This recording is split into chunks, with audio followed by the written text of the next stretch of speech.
All right, thanks everybody for coming. I guess I can do a couple of project staff introductions. I'm Brandon Hager. I'm the project manager for the project. I'll be the project manager for construction next year also. And this is Jeremy White. He was the lead designer on the project. He'll also be one of the engineers out on the construction team. Purpose we're here for today is kind of go over some of the construction project preparations that businesses can do, and then some of the access that you could expect to see during construction here. Some of the typical things that contractors decide to employ for some of their accommodations, and some of the time frames that you can expect to have decreased access from normal and things such as that. So I guess we can jump right into the slideshow here. So we'll go over project location and schedule. I think project location's known by pretty much everybody. We've been kind of working on this project for a while and had a few public meetings, so most people know the locations of it. So some of the work that will be completed, once again, it's probably no mystery what we're going to be doing out here either. So detour route, so where we're going to be sending the majority of the traffic that would normally come through town. Some of the special business access that we're willing to provide with the contract, and then some of the temporary business signs, and this will kind of be where we go over some of the past experience with other urban projects and what's worked and what hasn't in our opinions, and then you guys can make the decisions from there. So we'll go over some of the things that construction staff will be doing during construction, and then what the businesses can do to prepare for this. It will be inconvenient. Obviously, it's shutting down the roadway, but if you prepare for it, you can come up with some good ideas and good strategies to mitigate the inconvenience that'll be coming. So project location, we'll start there. Madison Street to the north, all the way down past County Highway A around the corner in the southern limits. Where it says begin and end project here, we'll actually be beginning the project on the north and ending the project on the south, so it's kind of flipped. It's just the way that the engineering of it happened was north to south. We usually work south to north with our stationing, things like that. So, but the project stages will go from north to south on this. So we'll go over the stages and the schedules. Stage 1, Madison Street to Veterans Lane. We're looking at, and these are all tentative, obviously. There's nothing set in stone yet, but we're anticipating May to July of next year. As this is a March let, if we did typical time frame to get the contractor out here, along with all contracts signed and executed through our system, May is looking like when we would start. Stage 2, we would think June to August.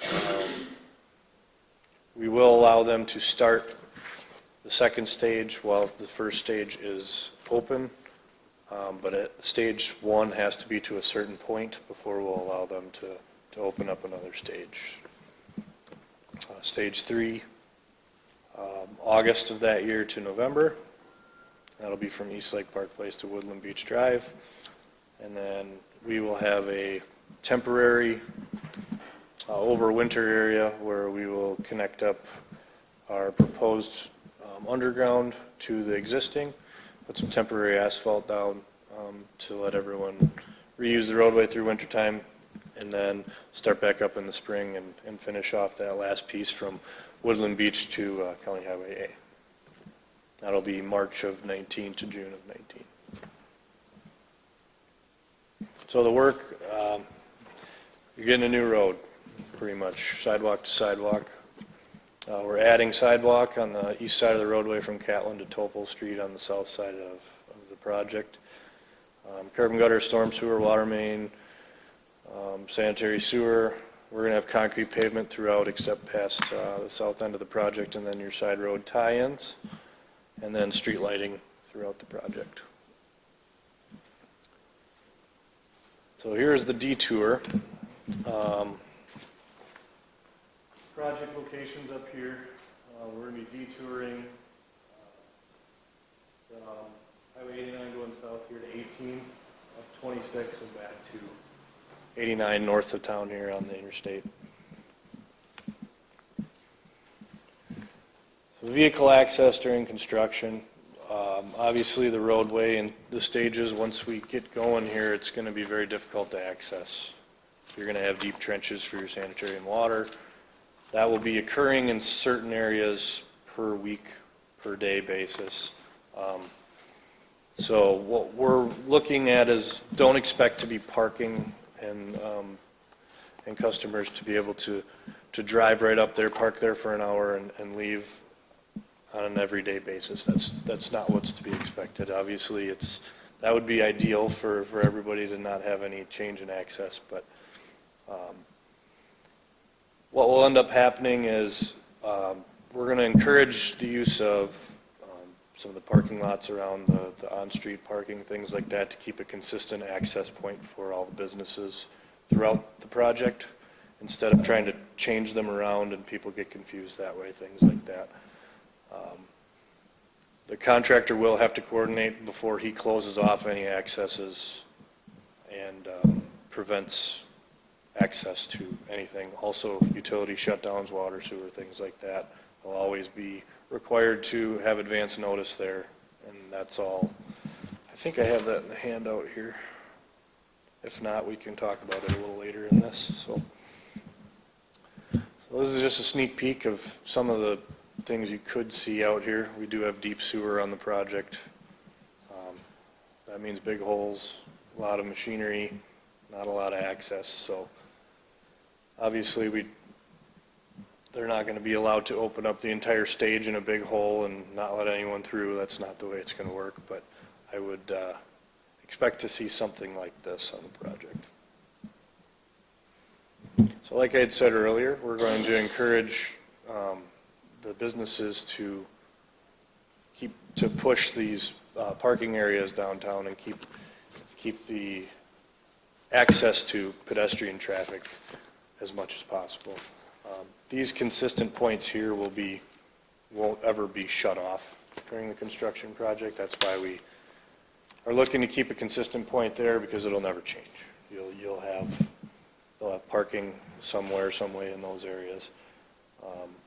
Guiding them from those parking areas to your business will be the key, I have a feeling, in this one. Just because the layout of the work versus the access, in this case, having everything shut down. So our goal on this one is to have pedestrian access of 89 on one side at all times. Not tearing out both sidewalks, nobody can walk anywhere, and obviously that's not our goal here. So customer access during your business hours, what we're going to do is figure out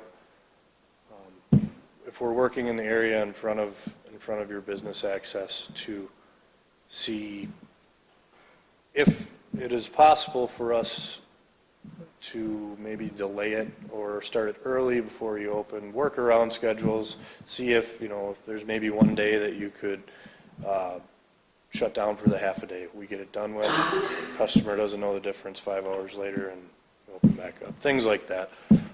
But definitely be in contact with the businesses prior to closing any access to see if there's anything that we can do to speed things up or make it a little less impact. Temporary crosswalks will be maintained around the outside of the construction limits. So on side roads, what we'll do is we'll move the crosswalk that would normally be there outside the limits, so people will just round the corner and still be able to cross there and stay on the pedestrian locations. This is what it kind of looks like here. So let's say we were constructing out to here. We would put pedestrian fence through here and up to this crosswalk to allow pedestrians around. Same thing on the other side of the street. Also in certain areas, we will have pedestrian crosswalks that will cross through the zone, so you don't have to walk 6 blocks down to get across the roadway. This is some of the pictures of our examples we've had in the last couple of years here. So crossing through the work zone, we'll have pedestrian fence to guide everyone through. The warning domes for visually impaired, let them know across the roadway. Also on corners that we don't have access to cross the roadway, to prevent people from walking through the work zone, we will fence off the corners until we reach that crosswalk outside of the work zone, just to guide people so you know where you're supposed to be and where you're. This is another potential that we've seen also, schedule-wise. You know, it speeds things up if we're able to put these temporary mats down. So it's a temporary surface that's hard enough to support wheelchairs, things like that. But it's not exactly the most easy travel for everybody. So once again, these will be things that we'll discuss with the business owners as we're working through this. But as you can see here, they're ready to pour the sidewalk. So putting down temporary mats, being able to lift them up and just pour the concrete instead of keeping the sidewalk in till the very last minute, doing all this work prior to putting the concrete down. This is a lot faster method for the contractor, and he may choose to request to do it this way. So just, I'm trying to show you some of the things you may see out there. There's no telling certain what you will see, as the contractor hasn't been chosen, won't be chosen until spring. So here's the other example where the contractor can choose to leave the sidewalk in and then just have the temporary fence across the whole side of the sidewalk. And we would just cross pedestrians on the side that's closed, across the side that's open. That's where we say there will be one side of the roadway pedestrian sidewalk open at one time, at least. So you can see here, this is a building face. We'll keep a 4-foot minimum with that pedestrian fence to separate from the construction area to access the businesses on either side of the road. So here's some of the advance notice that we're going to shoot for on this one. Do I want to take this with me when I go up there? 72 hours notice prior to closure of a driveway, whether it be for concrete removal, putting in base, it could be for sanitary or water in front of that driveway. 7 days notice if we're going to close down an intersection that we have deemed to be open during the project. So some of the cross intersections, the crossway intersections are to remain open for a certain portion of the project, so we will give 7 days notice for those closures. And then if we're going to close, the contractor's going to close a sidewalk or interrupt a water or sewer utility, they'll give you the 48 hours notice. So some of the closure durations we're looking at, if a utility is going to go in front of the driveway, we expect maximum 48 hours to install the utility past the driveway, get it filled back in with gravel, and get access back into a driveway. Roadway excavation, same thing. They dig through, put in the new roadway material. 48 hours later, we expect that to be back open. 5 calendar days for concrete pavement. Concrete has a cure time. Once we put it down, it's got to cure before you can drive a vehicle on it. So 5 days for the pavement there. 10 calendar days for the curb and gutter and concrete driveway and concrete sidewalk. The reasoning for this is it takes more than one operation to do all of these things that go together into a driveway. You got your curb, you got to let that cure. Sidewalk through a driveway is thicker than the sidewalk on the outside of the driveway. Also, Then you have to let that cure enough to pour the inside apron between those. So in the extent of things, you could be looking at a 10-day closure of the driveway.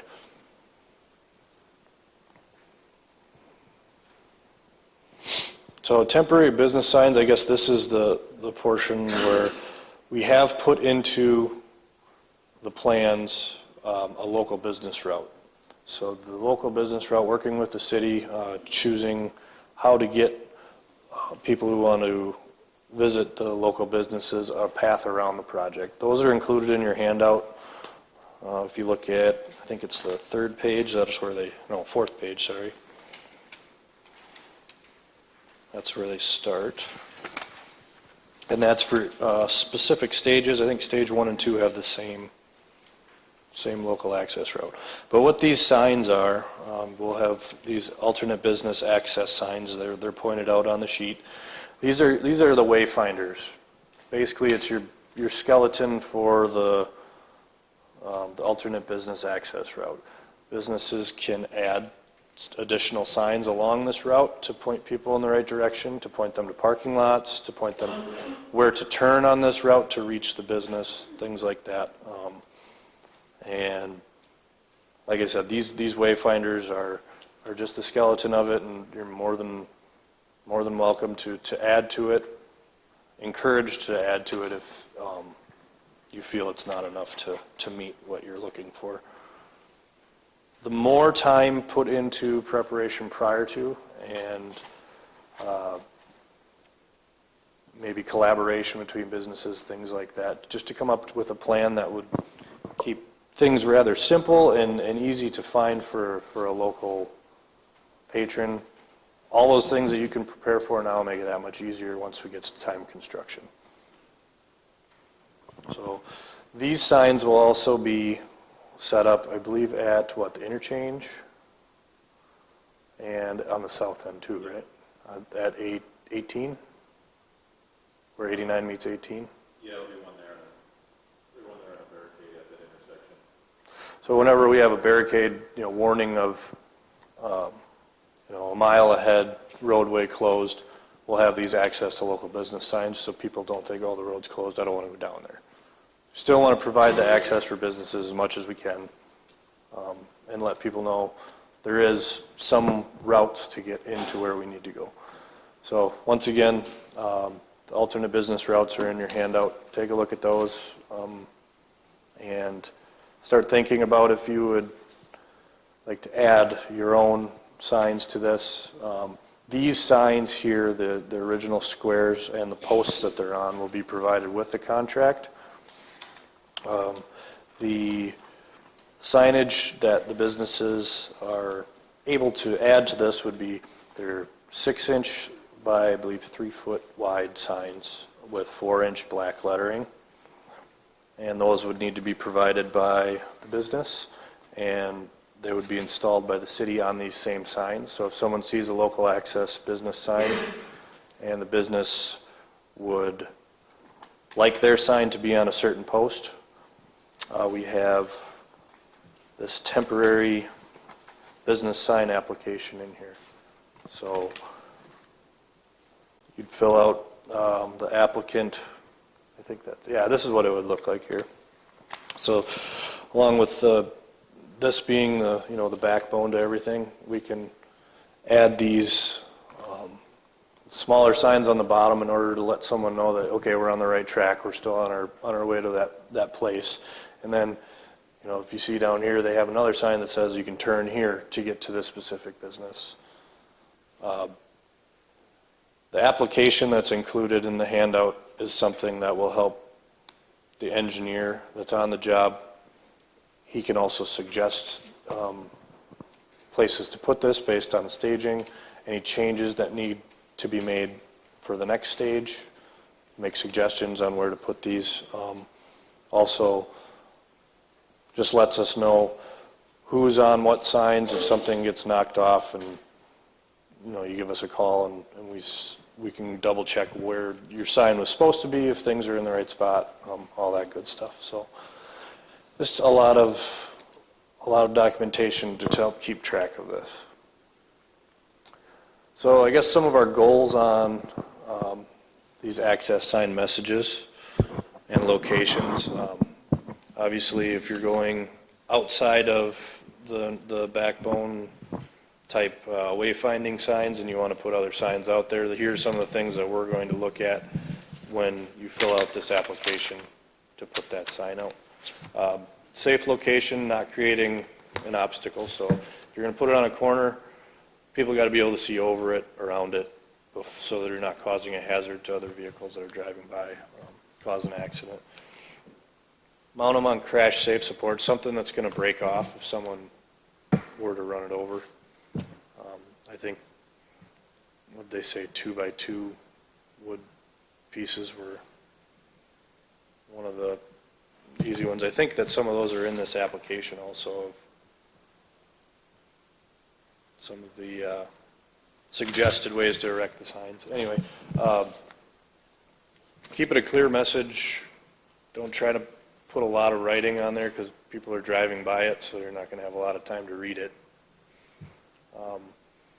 And if groups of businesses want to band together to put down, put one big sign together so people can follow one set of signs to reach the same location, that would be great. You know, like I said, collaboration would probably only help. Black lettering on the white background with 4-inch height, that seems to be a good standard. And then, once again, fill out the permit before any of the signs go up so everyone can check off, make sure everything's safe and up to par. So here's some of the additional examples where the city came together and said, well, we want to put together a theme for the construction to gather all the businesses together and make a theme out of it. So, you know, Wanakee had Together Paving the Way. You know, that's one. They had these signs up guiding people to parking locations, things like that. So here's a bad example. If you're driving past this, even at 25 miles an hour, and you can't read all those signs by the time you pass them. So, you know, you got different zones, different colors, different size fonts, different arrows going everywhere. You're really going to confuse more than you are help if you put something together like this. Avoid conflicting messages. You know, bridge out 2 miles ahead, but you can go to Okie Straight 4 miles ahead. That's really not what we're looking for. I think some of the things that we'll push on what you can put on your sign, not road open to, it'll be access to. Because if people think that the road is open to something, they think the road's open. And then they get there and they're mad and they just turn around. Whereas if you say if there's access to, they're going to be looking for, okay, where is the access to this? So field staff, I mean, the businesses and residents on the project are very important. Always working with coordination, things like that. Our engineers that will be on site constantly want to be in contact with the residents and businesses to make sure that the least effect that we can do is happening at the time. There will be weekly updates sent based on the happenings of the project. What we like to do is send a picture out of what's happening on the project and explain what the picture is. So when you're walking or driving by every day and you see what they're doing, we'll have a little description on, okay, they're installing sanitary sewer, or this is common excavation to put the roadway base in, preparing for the concrete pavement, things like that. So you can kind of get invested in what's going on and be excited about what the next step is. Encourage you to visit the WISDOT In This Together website. I believe I have it on the back of this first page, the website. Yep, it'll have some examples of past projects and some good examples and bad examples, kind of some of the pictures that we showed on here. And then we have the project website. This presentation will be on the State Highway 89 project website that's on the WISDOT page, so that you can go back and look at some of it. Once again, here's the In This Together website, put in the handout here.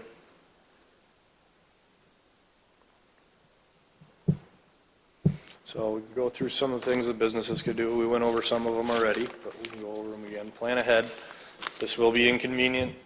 You're not going to have the same access you did before. We're going to attempt to make this as painless as possible, but there's no getting around it. The road's going to get tore up. We're going to, like I said, coordinate with you as much as possible to try to make this as painless as possible.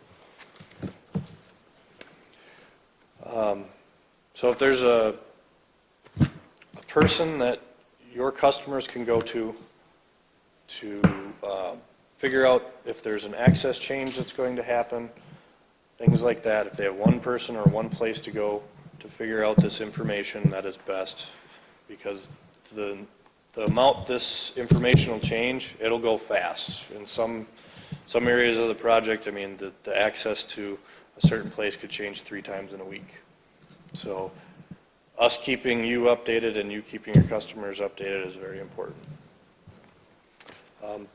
We talked about city themes, where businesses working together to help each other out, advertisement, giving out maps from parking lots to you, things like that. It all helps people. The less confused that people get on how to get there, the more they'll want to show up. And once again, yeah, advertise.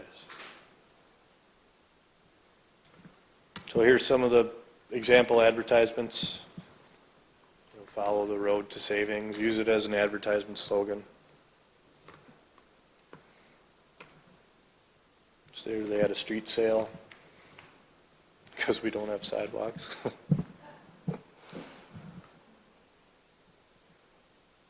So this one was a good one.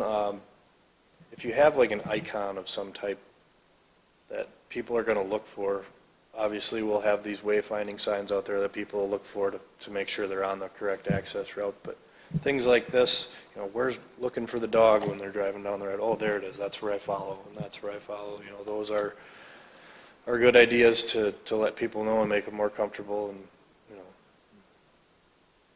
keep them coming down there. So once again, I'm Brandon Hager. I'm the project manager. This is Jeremy White, designer, and then Steve Wilkie, city manager, in the back. We can go through any questions. I'm sure there's plenty of them.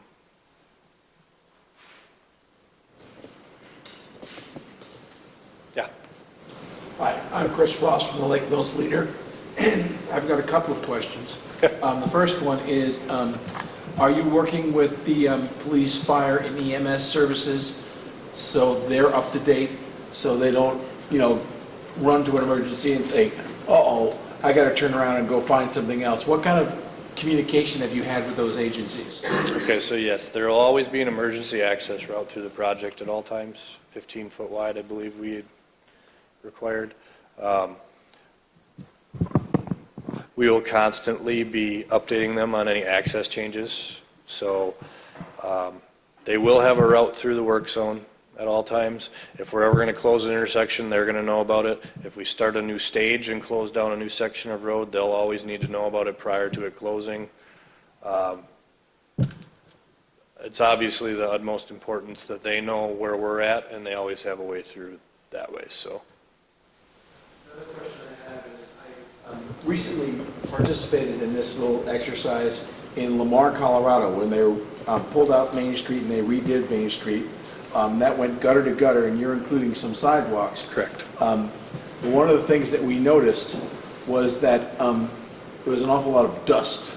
So should the business owners be aware and plan to say, oh, well, you know, I don't want to have my windows covered in dust. I want people to be able to look in my store and look at what's going on. Is that something that they should be planning on? Yes, I would. I mean, obviously the construction zone's a dusty environment.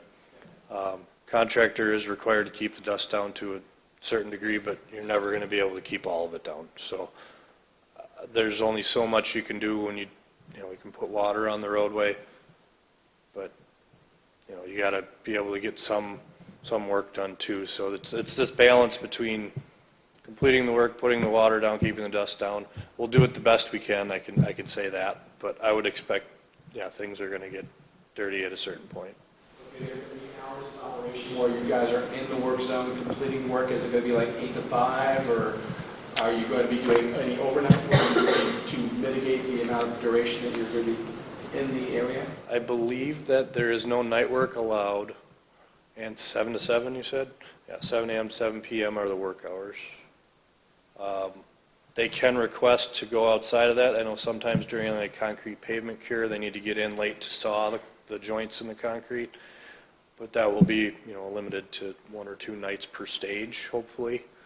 And obviously, if, schedule gets behind and they need to work later, they can request it from the city, but the city will have to make that decision.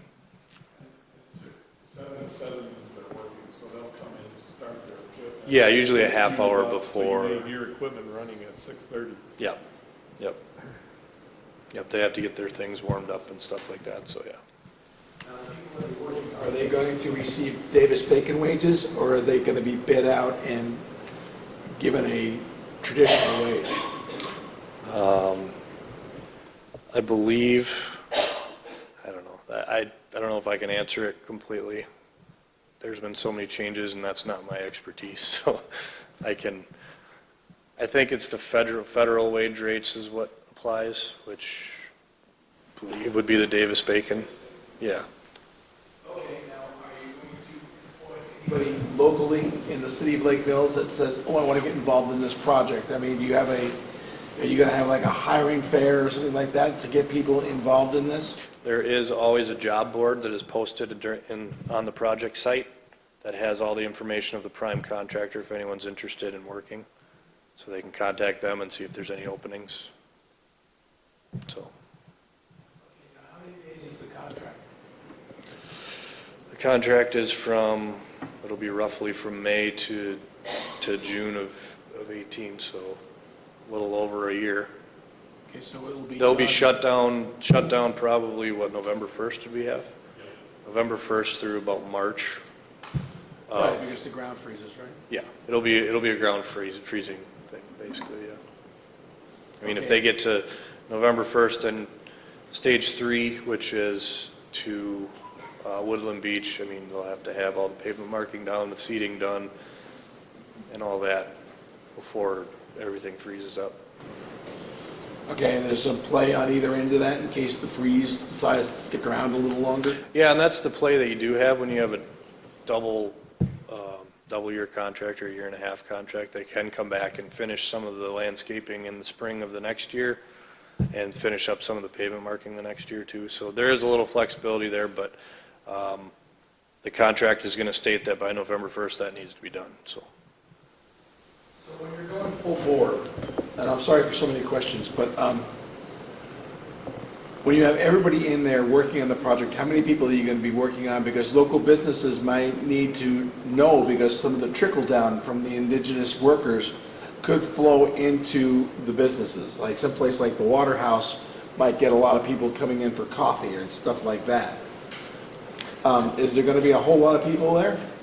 it's a pretty big operation, so depending on what operation is going on, I mean, some of the concrete paving crews, I mean, you can get 15, 20 guys in one area, but it's so difficult to tell. The contractor hasn't been chosen, and they can't tell us really their method of operations. So You have more meetings scheduled like this one? there will be another kickoff meeting in the spring, about 2 to 3 weeks prior to construction start.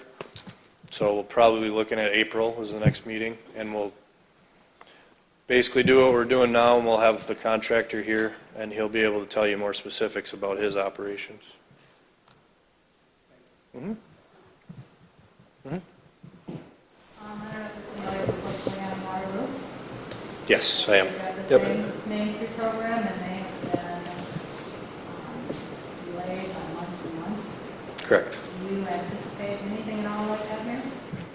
And that's a very, very specific situation to one contractor, so you really couldn't expect that to. We have no idea yet. There is a possibility. I guess between the last 2 jobs that I've worked on that are like these, that is an outlier by far. Like, that is not a common occurrence at all, I can tell you that. So we'll do everything we can to not let that happen, so.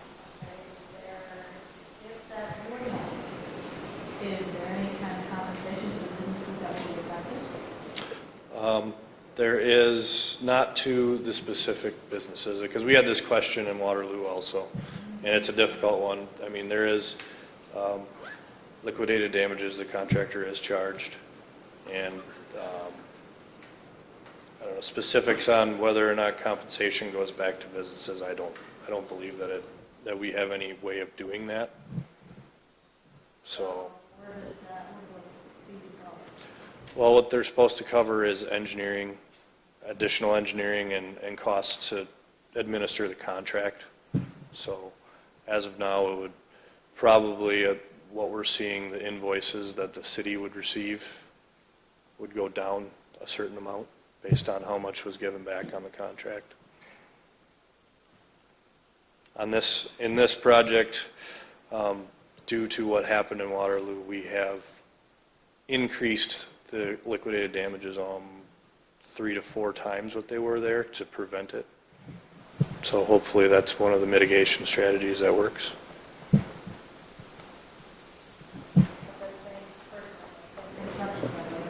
Could be here. The low bid here, could be accepted. They could be, yeah, because they're an eligible bidder, but that would be our central office people choose them. Yeah. But I have seen their tricks, so hopefully I can catch them early. Yep. With all of the digging going on, what can businesses expect from like shuttering of their buildings and maybe things falling off the walls? Is that Okay. something that- Yeah, we do have a crack and damage survey that will be done prior to. So you'll be contacted by a contractor company that will come in, request to come in, you walk around with them, take pictures of foundations,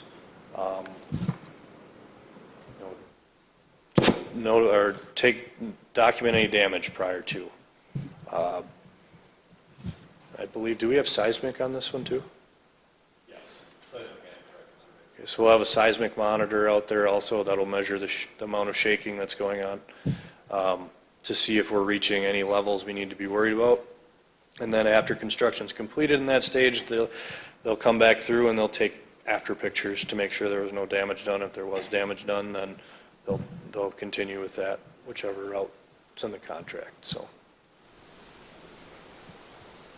I'm curious why you wouldn't divert traffic from the intersection of 18 and 89, why you wouldn't go up Q to Highway B? So if we use any other roadway other than a state highway, we need to pay for any repairs that happen to the roadway. A lot of these roadways aren't built for state highway trucking and things like that. So we like to use our state highways because it's less damage to the roadway because they're built for that traffic. And then just prevent any local roadways from being damaged and then cause another financial offset on that. So. I have a question about the permit, the sign permit Yeah, in here. yep. And this kind of is going to be for Katie and Alyssa too. So the application in here is for us to fill out to approve our name on some of your signs. They will be attached to our signs, yes. Do we need to make the sign? The little ones, yes. Okay. Yep. So in terms of the Chamber and Main Street, is there any sort of coordinating effort? I know the Arts Alliance has like plans too. So like what's kind of going on? We have talked about trying to do some kind of coordination of those signs because I drove to Waterloo and a couple other towns that are under construction, And when you see all of the businesses listed, they're really hard to read. I did it as a passenger, and I had a hard time reading them. So we are trying to come up with a plan that makes sense to direct people where they need to go, that doesn't list getting them to parking and getting them to the areas that they need to go. So we're trying to figure that out right now, what makes sense, because I know what doesn't make sense is listing 8 businesses on the sign. Chances are people aren't going to be able to read all of them.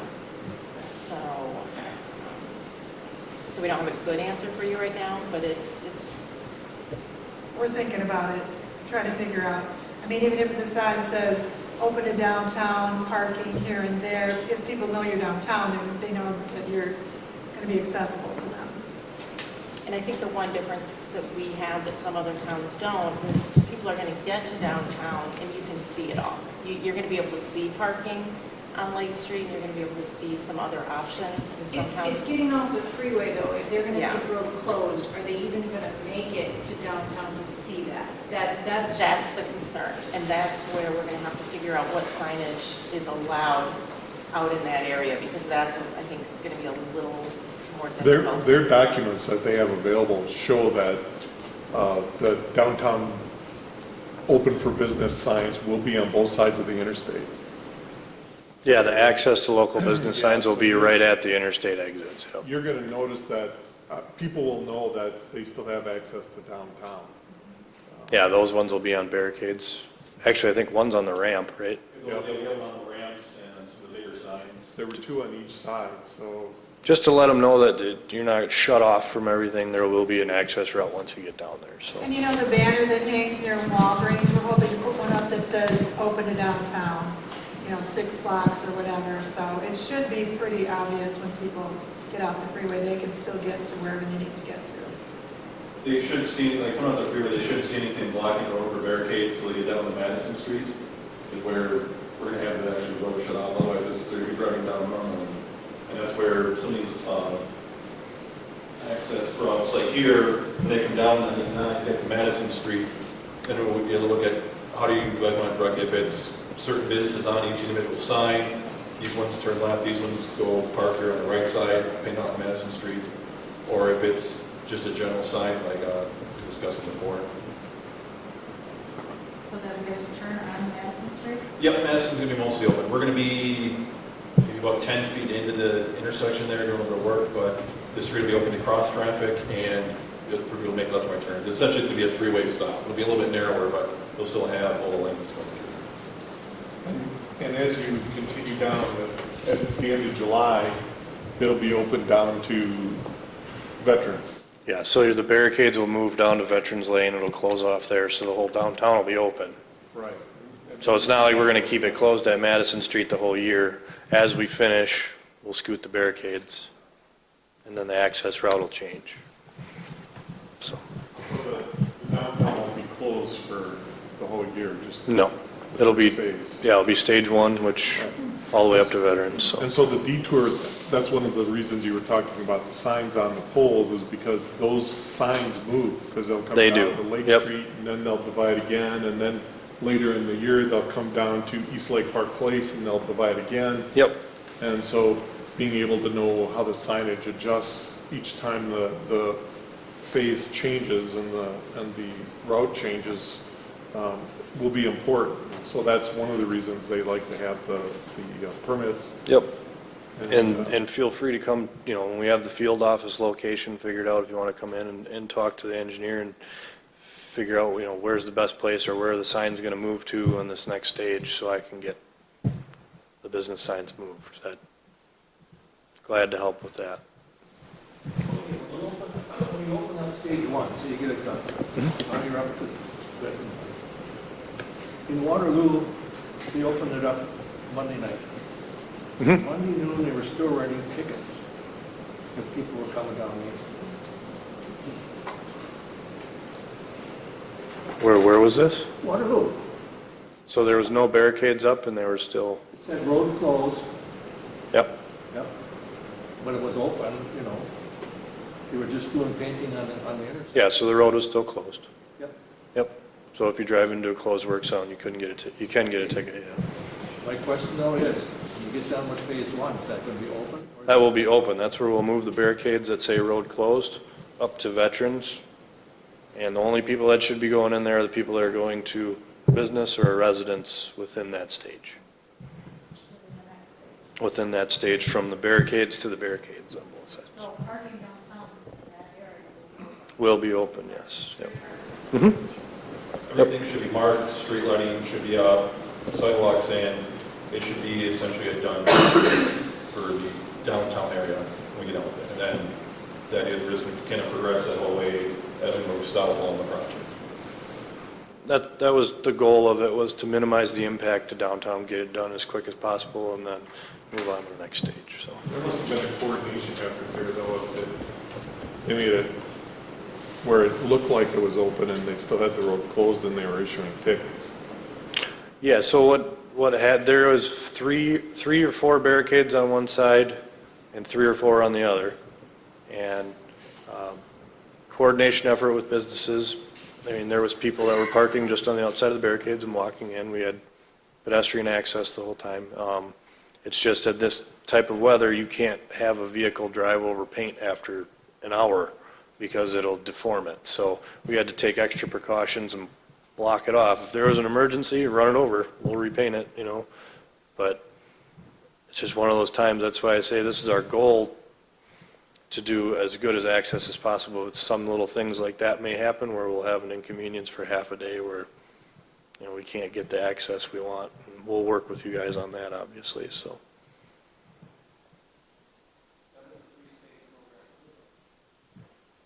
Mm-hmm. Yeah, in stage 1 and 2.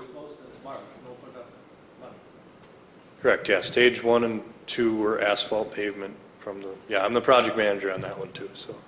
Yeah. Well, you know what it is to run a business downtown and be closed for 7 months? Yeah, I agree. That's why we had business And meetings. the penalties, some of that should go to tax relief for the merchants. I mean, that was ridiculous. That was the most stupidest project I've ever seen in my life. Seriously. Like I said, it was an outlier. It's not the usual thing that happens, so. And we all learned from things that happened like that, and it was a difficult situation. The contractor was the culprit in this one, so.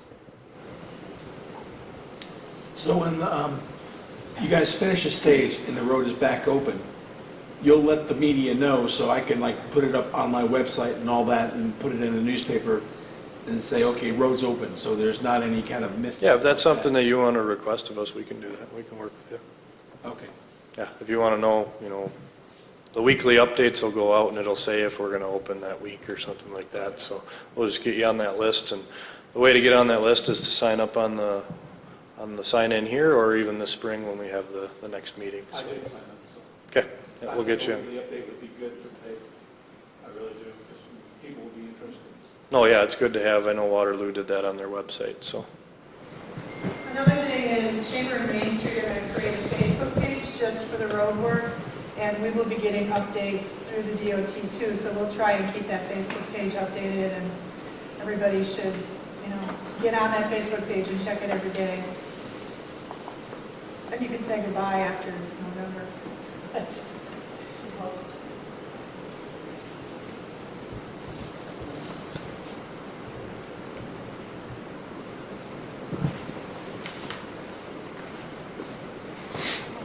Yep.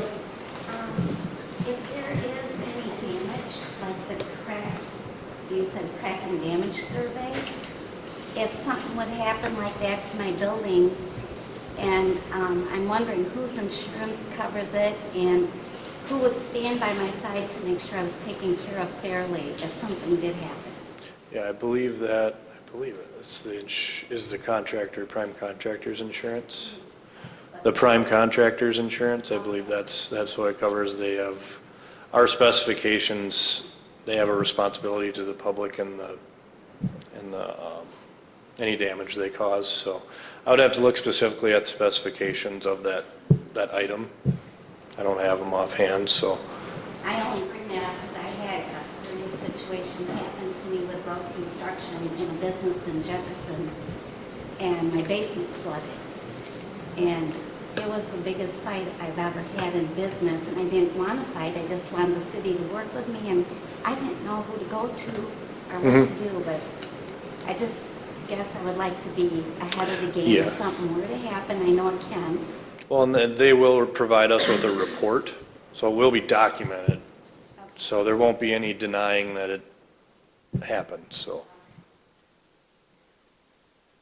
So I guess if there's any specific questions, I don't know if I can answer them now, but as we get to springtime, we'll have the contractor here to explain some things a little more specific and be able to get a little more in depth. But I guess for the rest of the time, me and Jeremy will be here. We can answer any questions. We have the presentation up here and stuff if we want to go back to something. Otherwise, we can just open it up to kind of an open house forum now for a little while and go from there. So.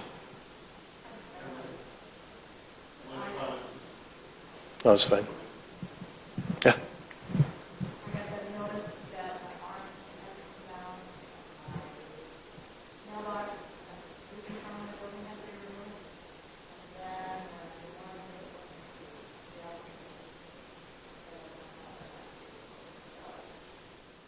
then, I guess that would be the encroachment, the permits that the city's doing. Are you guys sending those out right now? They were sent out.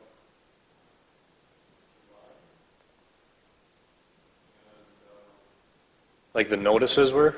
Yeah. Okay. Yep.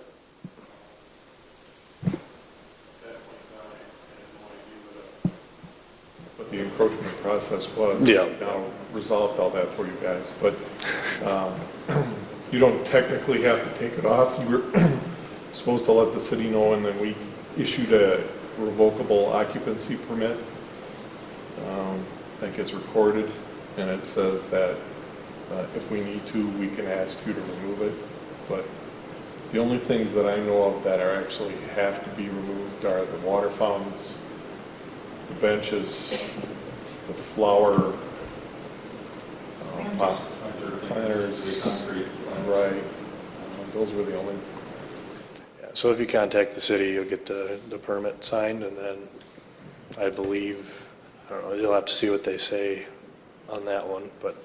Well, I work with. Yeah, Cindy Mikulski, yep. Yep, really it's just documenting what's in the right of way, most of the time, unless it's a danger to the public. Steve, you guys, for your understanding, you guys aren't asking anything extra to be removed than what we had on that original report? No. So like, for a specific example, no, you don't need, right now, need to remove your awning, stairs, or anything you should need for the project. For us, by law, we're supposed to record all encroachments, which is anything that's in the highway right away. We do have things like here, sometimes there's building faces that are in the highway right away technically, and we're not going to make you tear down and get rid of your building face and wall. It's a legal formality that we go through and say, hey, your stuff's on this property, it can stay there. And since the city has the permitting authority here, this is a Connecticut highway, it actually comes from them. But in this case, no, we're not asking to have their awnings removed. We leave it up to the city. I mean, if the city goes through and changes their like sidewalk ordinances and how stuff is being laid out there, and that's probably the more appropriate way to handle that, we think. And the city agrees to, they can kind of control that. So yeah, no, you shouldn't have to remove anything like that. There were a couple of, we did remove some of the encroachments. Oh, did that? Yeah, so I didn't issue ROPs for that. Okay. Okay. I just did it for the ones that were still in place. So that was, they've all been recorded and submitted to the real estate division. Okay. Okay. So I anticipate that you'll let us know if any of them have to be removed in the future for some reason, but the indication is that none of those would have to be removed.